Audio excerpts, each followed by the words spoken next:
kwento ni Don Freak sa Dark Continent Part 21. Pag-usapan natin yan, mga idol.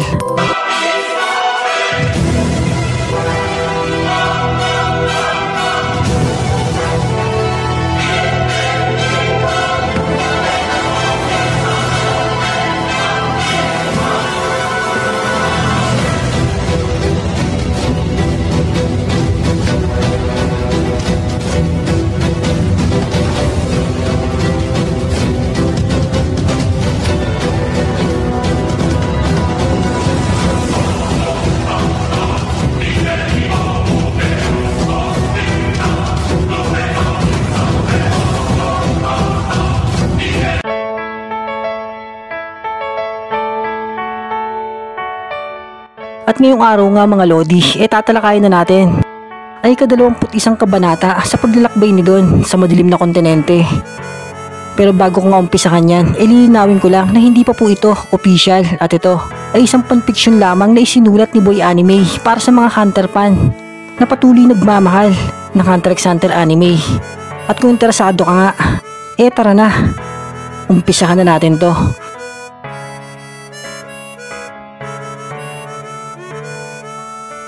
At konting recap nga lang muna tayo sa nakaraang kabanata. At dyan nga, tinulungan ni Don Freak ang mga aliping panlabas upang ito ay maging malaya. At nalaman din natin sa nakaraan na meron palang inaasahan ng mga alipin noon na kung tawagin ay Supremo.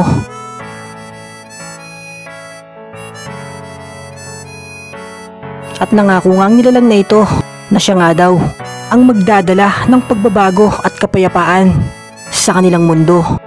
Ngunit lahat ng ito ay hindi nagkatotoo dahil sumanib siya sa puwersa ng kadiliman.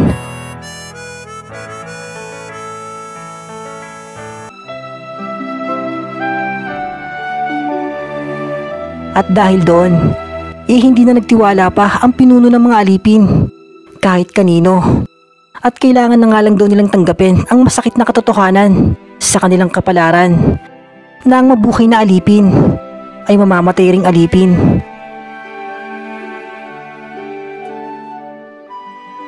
Pero sumigaw si Kid na hindi daw dahil meron pa nga daw natitirang pag-asa at ang pag-asa nga daw ay walang iba kundi si Don Freak.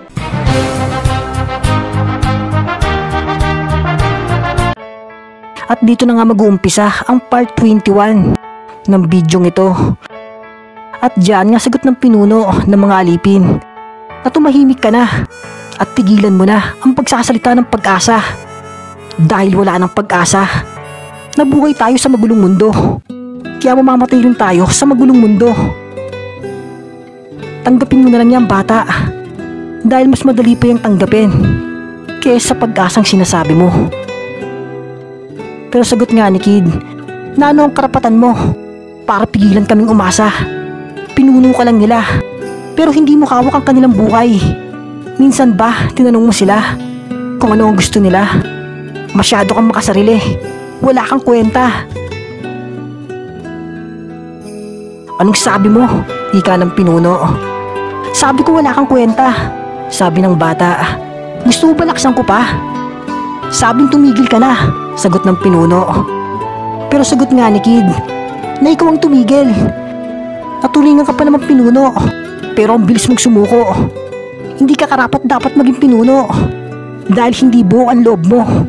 May buhay ka pa, pero sumusuko ka na. May magagawa ka pa, pero umaayaw ka na. Daig mo pa ang isang inutil, isa kang duwag, sigaw ng bata.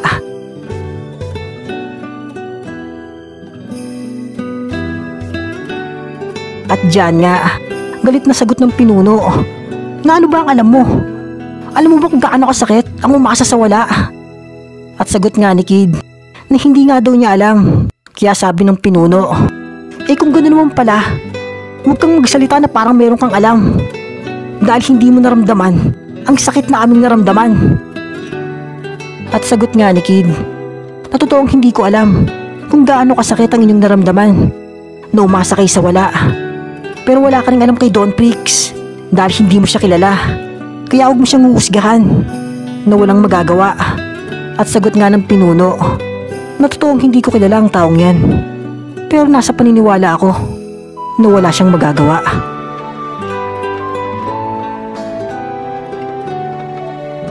At sagot naman ni Kid na ikaw tukmol ka. Nagigigil na talaga ako sa'yo. Gusto mo, suntukan na lang tayo. Ano, papalag ka ba? At nung babanat pa nga sana si Kid, ipinigilan na siya dyan ni Don Prix at sabi niya na tama na yan, Kid. Kung ipagpapatuloy niya yan, hindi yan matatapos. Dahil magkaiba ang inyong paniniwala at layunin. At sabi na nga lang ni Don sa pinuno ng mga alipin na hindi kita pipiliting maniwala sa akin. Pero sana, huwag mo ipagkait sa iba ang karapatan ng bawat isa.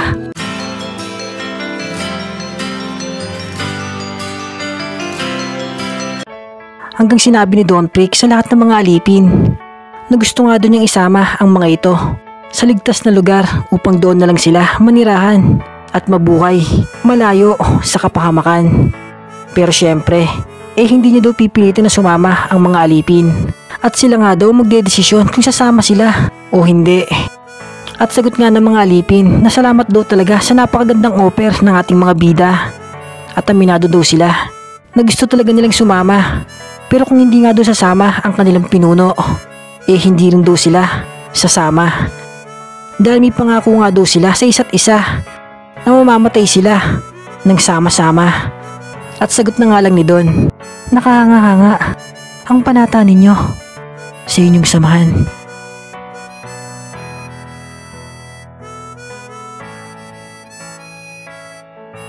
At hirit naman ng pinuno ng mga alipin. Narinig niyo na ang sagot nila, kaya alis na dahil hindi namin kailangan ng tulong nyo. At dyan nga hirit naman ni Kid na ang swerte mo sa kanila pero ang malas naman nila sa'yo. Dahil isa kang duwag, inutil at tukmol na pinuno. Magkikita pa tayo, dagdag ng bata. At sagot na nga lang ng pinuno na sana nga daw huwag na sila magkita kahit kailan. At bago nga umalis sila Don Prix dyan, nagtanong muna siya sa mga alipin patungkol sa espesyal na yaman. At tanong nga niya na malapit na nga daw ba dito ang isang espesyal na yaman na kung tawagin ay Nitro Rice. At sagot nga ng mga alipin na oo daw. At diretsuhin nga lang daw nila ang daanan at matatanaw na nila ang espesyal na halaman.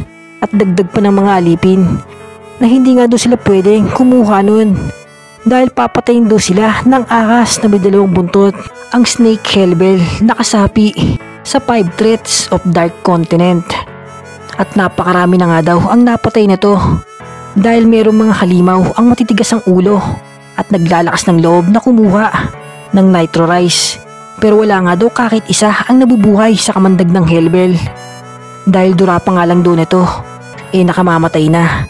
At maliban daw doon may nakakatakot na epekto ang kamandag ng banta dahil meron daw itong mga nakagat na halimaw na mas lalo pang naging brutal sa pagpatay ng kapwa halimaw.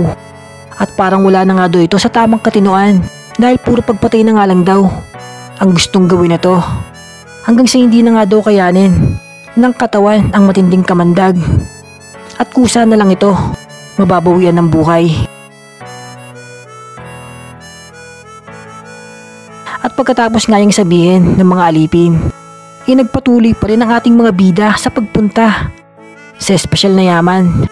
At nagpasalamat na nga lang si Don sa mga alipin. At sabi niya na maraming salamat daw talaga sa napakagandang impormasyon na binahagi nila. Pero bago pa nga sila tuluyang umalis dyan, dagdag pa. Dagdag pa ni Don Prix sa mga alipin na kung sakaling magbago daw ang isip nila, handa pa rin daw nila isama ang mga ito sa ligtas na lugar. Pero ngayon nga daw, iaalis lang muna sila saglit at babalik na lang daw sila dito pagkakuha nila ng halaman. Pero diyan nga, biglang humirit ang pinuno ng mga alipin at sabi niya na ang lakas naman daw ng loob ni Don Prix na sabihin na makakabalik pa sila. Kamatayan nga daw ang pupuntahan nila ngayon dahil imposible nga daw na manalo si Don sa isang banta. At dagdag pa niya, kung matalo mo ang banta at makabalik kayo rito, baka sumama pa kami sa inyo. Kaso napaka-imposibleng mangyari nun dahil paniguradong hindi na kayo makakabalik ng buhay sa kamandag ng Hellbell. Pero sagot nga ni Kid na babalik kami at kakainin mo ang lahat ng sinabi mo, Tukmol. At pag hindi mo tinupad ang sinabi mo, bubugbugin na talaga kita.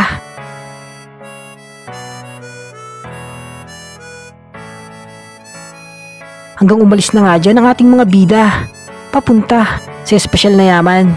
At sa pag-alis nga nila, sabi na lang ng pinuno sa kanyang isipan, nalokong bata yun, binagtaan pa ako. Akala mo naman makakabalik pa talaga. At dagdag niya pa, na hinamon pa ako ng suntukan. Akala mo naman mananalo sa akin. Mabuti na lang hindi ako pumapatol sa bata. At dyan nga, nag-usap-usap din ng mga alipin at sabi nila na sobrang galing nga daw makapagdebate ng batang halimaw.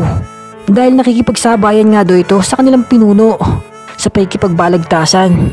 At sabi pa ng iba, kung bata pa nga lang daw ito, tiyak na mas magaling daw ito sa paglaki niya. At dagdag pa ng iba, pero sobrang kakaiba rin daw talaga ang taong kasama ng batang halimaw. Dahil sobrang kalmadong-kalmado nga lang daw ito sa lahat ng mga pangyayari.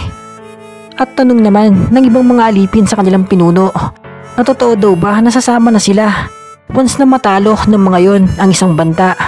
At sagot nga ng pinuno, na oo, kung mangyayari yun. At dagdag niya pa, pero huwag kayong umasa dahil imposible yung mangyari. At hirit naman ng iba pang alipin, pero paano nga daw kung ang mortal ang manaig sa laban?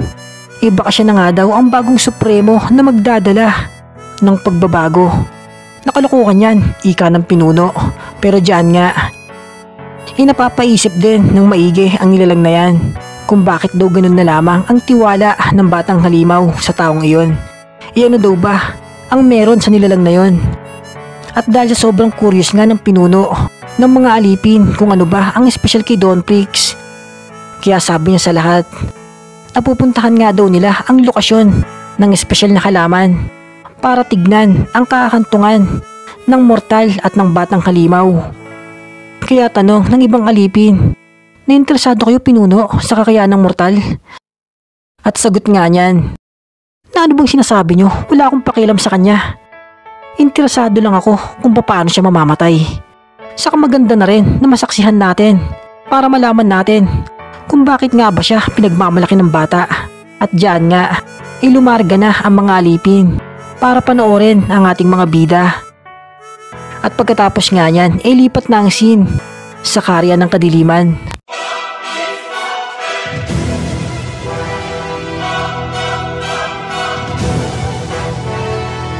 At dyan nga, nagtanong ang hari sa Reyna at sabi niya, na ano na ba ang balita sa kanluran, mahal kong asawa? Na may naghahanap na ba sa akin ng mga kaibigan? At sagot nga ng Reyna, na hindi mga kaibigan ang naghahanap sa'yo, kundi mga kataas-taasan sa kapulungan. Hanggang pinakita na nga dyan ang nakaraan ng Reyna nung nasa kanluran pa siya. At habang hinahanap nga niya ang kanyang magaling na asawa, bigla na lang may sumalubong sa kanya. At yan nga, yung mga kataasan sa kapulungan at sabi nila na nasaan ang iyong asawa. At sagot naman ng Reyna, na hinahanap ko nga rin ng tarantadong yon, pero hindi ko siya makita. At kahit nga isa sa mga anak ko, hindi ko rin makagilap. At hindi ko alam kung saan sila pumunta. Dahil bigla na lang silang nawala nang hindi nagpapaalam.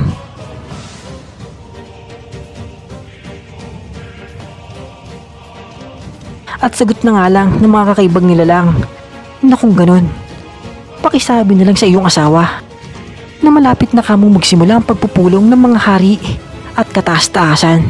At huwag niya sanang kakalimutan pumunta roon. At sagot nga ng Reyna na sasabihin nga daw niya pag nagkita sila. At pagkatapos nga niyan, balik na sa present na nangyayari. At sabi nga ng hari na hinahanap na pala nila ako para sa gaganaping pagpupulong ng mga hari at kataas-taasan. Bahala na sila ron. Wala akong pakialam sa pagtitipon na yon. Basta, huwag lang nila akong papakialaman dito sa silangan. Dahil pagdating dito, iyak ko lang ang nag-iisang hari. At habang nag-uusap nga dyan ang Reyna at ang hari ng silangan, bigla na lang dumating ang kanilang mga tauhan at binalita ang masamang balita. At sabi nila na mahal na hari, inubos po ang ating mga kawal sa pugad ng mga kimera. Ano? Ika ng hari. At sabi pa ng kanilang mga tauhan, na nagmamatigas po mga Chimera Ants at ayaw nilang ibigay ang kanilang nasasakupan. At sagot nga ng hari na ang mga langgam talaga na yan, nagmamatigas pa sila sa lagay nilang yan. At sagot naman ng mga tauhang halimaw, nasugurin na po ba namin sila? At sabi naman ng hari na huwag nyo na silang problemahin dahil hindi naman sila problema. At dyan nga, ibigla nang humirit ang reyna at sabi niya na pati ang mga mababang uring langgam, ikinakalaban kayo at hindi kayo nirerespeto. Ano ba ang nangyayari, mahal kong asawa? Gusto mo bang ako nang kumilos para iligpit sila?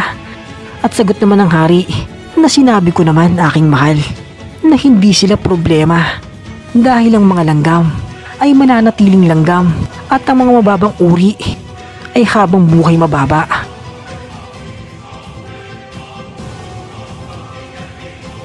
At pagkatapos nga yan, ilipat na ang scene sa pugad ng mga Chimera. At sabi nga dyan ng isa na inubos na namin sila, mahal na hari. At ika naman ng isa na masyado silang makukulit, pinaglamayan tuloy sila.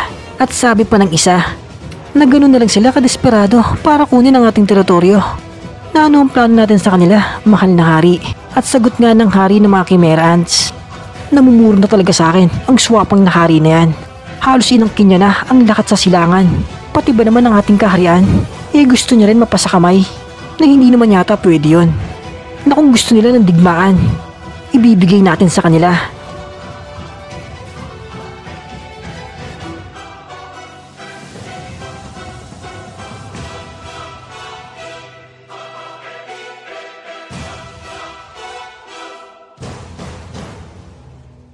At pagkatapos nga niyan, ilipat na ang scene sa laban ng prinsipe at assassin. At dyan nga, inilabas na ni Zoldyck ang kanyang Nen ability. At nabalutan na nga siya ng napakalakas na bultahe ng kuryente. Sabay tira siya sa prinsipe, kaya si Prince Goro umilag agad dyan. Pero si Zen nga, ipatuloy sa pagtira ng mga kuryente, kaya ang prinsipe hindi makalapit dyan. At habang umihilag nga siya, bigla na lang may tumama sa kanya na napakabilis na atake. At talsik nga ang prinsipe at si Zoldyck pala sumalisi na para makalapit sa kanya. At sa pagbangon nga ni Prince Goro, sabi sa kanya ng assassin na nakalimutan mo yata na hindi lang pang malayo ang labang ito. At ang prinsipe naman nakangiti dyan at sabi niya na alam nga daw niya yun. Pero pagkatapos nga niyang sabihin yan, may malakas na kuryente na ang papatama sa kanya mula sa itaas. Kaya tumalon agad dyan si Prince Goro para makaiwas. Pero sa lakas nga ng kuryente, wasak ang paligid na tinamaan nito. At si Zen naman, patuloy lang sa pagtira ng mga kuryente. Pero naiwasan naman ito ng prinsipe. Hanggang nagpakawala pa nga ang assassin ng kakaibang kuryente. Pero nailagan pa rin yan ni Prince Goro. Pero nagulat nga dyan ang prinsipe dahil sa pag-ilag niya. Bilang sumunod ang kuryente kung nasaan siya. Kaya umilag siyang muli. Pero ang kuryente tila sinusundan siya saan man siya magpunta. Kaya sabi niya sa kanyang isipan na kontrolado niya ang mga kuryente.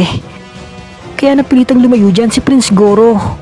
Pero habang lumalayo at umiiwas nga siya sa sumusunod na kuryente, si Zen naman muling nagpakawala dyan ng mga electric ball para lalong mahirapan ang prinsipe. At si Prince Goro nga walang magawa kundi lumayo at umiwas dyan. At habang umihilag nga siya, tawa naman ng tawa si Zoldyck at sabi niya na sige lang daw at tumakbo lang daw ng tumakbo ang halimaw dahil aabutan at aabutan daw siya ng kuryente kahit anong mangyari. Hanggang dinamihan pa ni Zen ang pagtira ng mga kuryente. Kaya nahihirapan ng umilag dyan ang prinsipe dahil maliban sa mga kuryente na humahabol sa kanya, wala ring tigil si Zoldyck sa pagbato ng mga electric ball. Na isa pa sa mga kailangan niyang ilagan. At sa laban nga nila mga idol, kontroladong-kontrolado ng assassin. Dahil parang pinaglalaroan na nga lang niya ang prinsipe. At may talinong taglay din si Zoldyck dahil napakagandang estratehiya ang kanyang ginawa para madumi na ang laban. At dito nga, Habang umihilig si Prince Goro sa mga electric ball at sa kuryenteng nangahabol, papalapit na yun ang papalapit sa kanya at malapit na siyang maabutan. Kaya mas binilisan niya ang pagkilos dyan para hindi siya matamaan. Pero bigla na nga lang siyang nagulat dyan dahil maliban sa mga kuryente mula sa kanyang likuran, meron na rin mga kuryente ang patama mula sa kanyang harapan. At hindi na nga nakaiwas pa ang prinsipe at tinamaan siya ng napakalakas na kuryente. At pagkatapos nga yan, tawa ng tawa si Zanzoldyck dahil masyado nga daw kangal ang nilalang na yon, kaya na maalam ng maaga. At kung tutusin nga daw, hindi naman daw yun dapat mamamatay kung hindi nagpakita sa kanya. Kaso may mga baliw na nilalang daw talaga na sila na mismo ang lumalapit sa kamatayan. At habang tumatawa nga dyan ang assassin, bigla na lang bumangon ang prinsipe at sabi niya, na sino ba ang sinasabi mong na maalam ng maaga?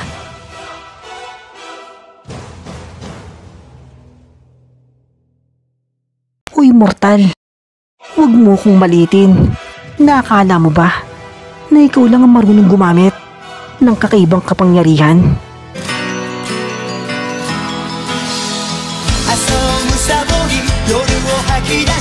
At dyan na nga nagtapos ang part 21 ng bidyong ito. At antay-antay na nga lang mga idol sa mga susunod na kabanata.